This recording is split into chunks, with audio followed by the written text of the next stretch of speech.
Hey guys, it's Joey. This is the last look at the Innovative Marine 25 Lagoon that was part of Rico's Nano Challenge.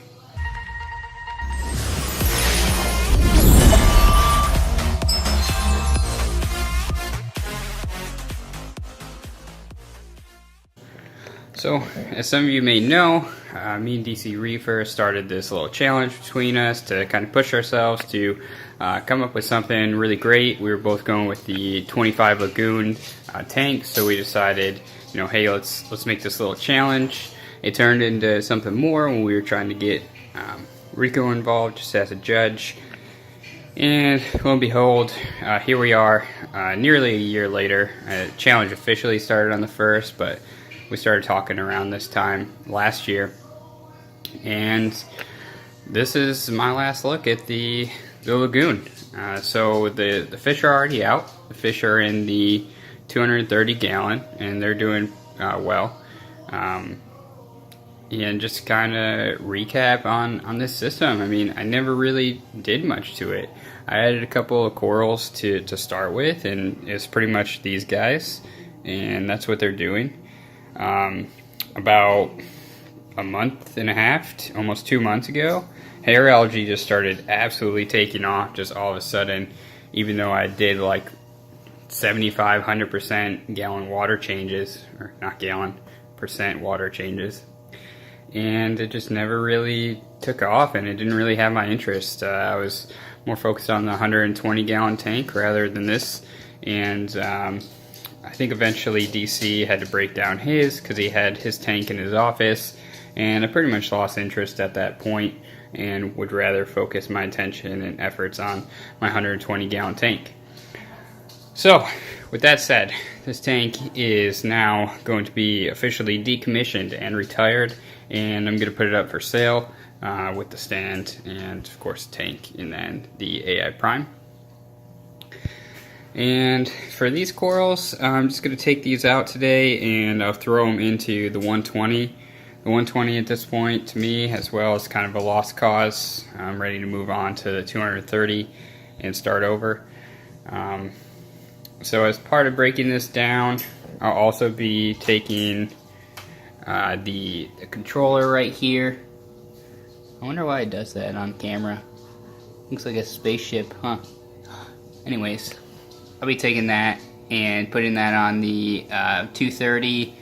Since the 120 evaporates more right now than the 230, just because of the cooling system I have on there, I'll take this reservoir and put that for the 230. It's too many tanks, confusing them all now. Too many numbers. And then, yeah, so I think what I'm going to try to do as well is I'll try to sell the scape to someone too. I think the scape's pretty awesome. I really enjoyed this.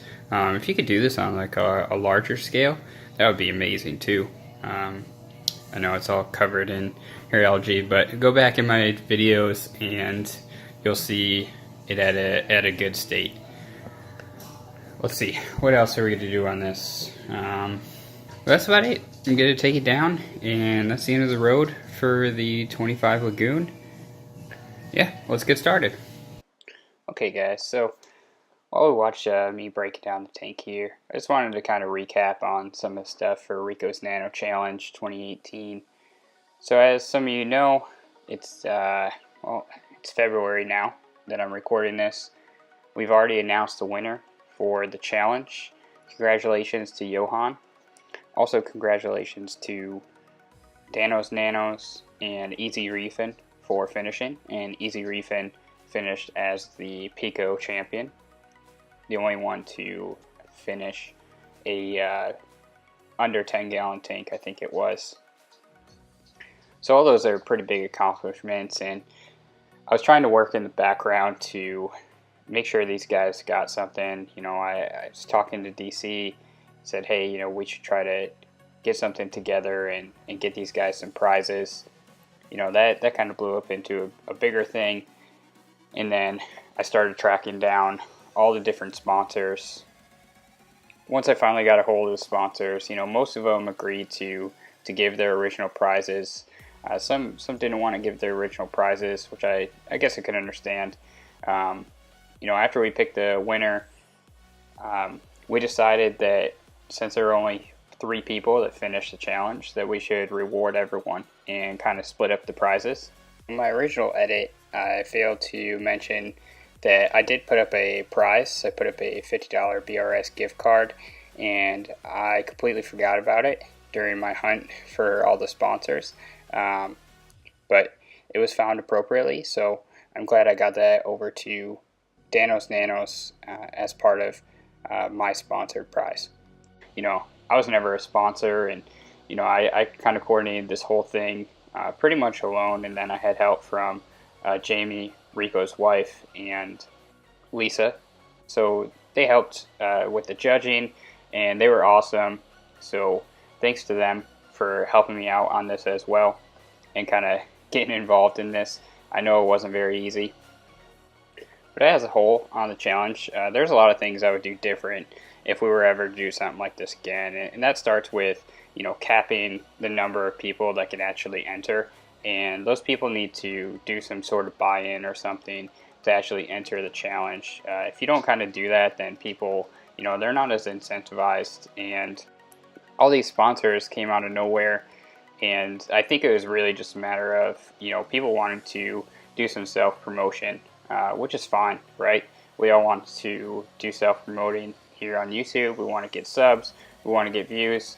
But the focus wasn't there, right? It was focus on self-promoting, and it wasn't focus on the challenge, getting down to the nitty-gritty with, we established rules, but it was never established, how things were going to be judged, right? Who's going to keep track of it on a month-to-month basis?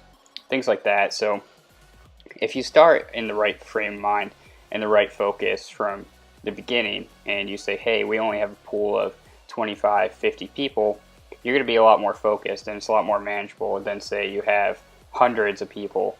That's just not manageable for 3 people, and that just doesn't work. So if you have a smaller amount, 25, 50 people, it's a little bit more manageable. You can have a lot more accountability, and then you're able to just obviously do things a lot better.